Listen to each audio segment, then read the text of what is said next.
না বিদেশী নচলে দেখি নো মিয়া না বিদেশী নচলে দেখি নো মিয়া নো ধৰ্মৰ ভিত্তিত বিদেশী চিনাক্তকৰণ কিয় ক'ব এইখন অসমত বিদেশী চিনাক্তকৰণ বিদেশীৰ দৰে সিৰিয়াছ বিষয় এটা চিনাক্তকৰণ কৰি ভোটাৰ তালিকাৰ পৰা কৰ্তন কৰাটো কাৰ কাম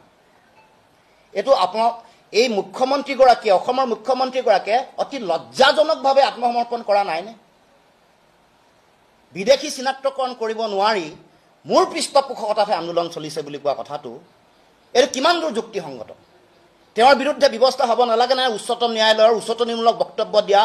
যি বক্তব্য সেই আইনমতে তেওঁৰ বিৰুদ্ধে ব্যৱস্থা হ'ব নালাগে নে মুখ্যমন্ত্ৰীয়ে এটো স্বীকাৰ কৰিব লাগে যে মই একেবাৰে অকমন্য মুখ্যমন্ত্ৰী মোৰ কোনো কাম নাই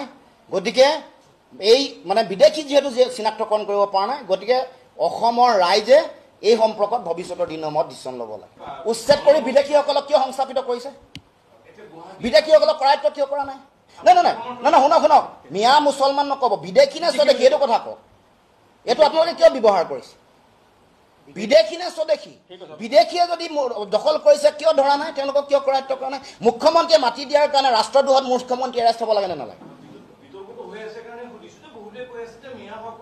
কিয় মিয়া বিদেশী নে স্বদেশী এইটো কওক বিদেশী নে স্বদেশী না বিদেশী নে স্বদেশী দেখি নো মিয়া নো ধৰ্মৰ ভিত্তিত বিদেশী চিনাক্তকৰণ কিয় ক'ব ধৰ্মৰ ভিত্তিত উচ্ছেদ নহয় বেলেগ বেলেগ ধৰণৰ বিদেশীয়ে আমি বিদেশীয়ে ধৰ্ম নাই ইয়াত কোনো জাতপাত নাই ৭১ চনৰ ২৫ মাৰ্চৰ পিছত অহা বিদেশীক কৰায়ত্ব কৰি তেওঁলোকক বহিষ্কাৰ কৰিব লাগে মুখ্যমন্ত্ৰীয়ে যদি নাই পৰা সাৰেণ্ডাৰ কৰিব লাগে বেলেগক মুখ্যমন্ত্ৰী দায়িত্ব দিব লাগে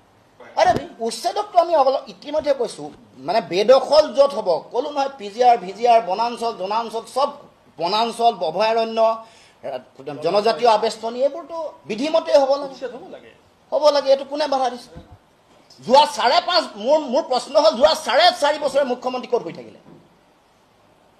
২৬ৰ নিৰ্বাচনৰ ছমাহৰ আগত মুখ্যমন্ত্ৰী কেনেকৈ হাৰ পালে এই কুম্ভকৰ্ণ নিদ্ৰা কোনে জগালে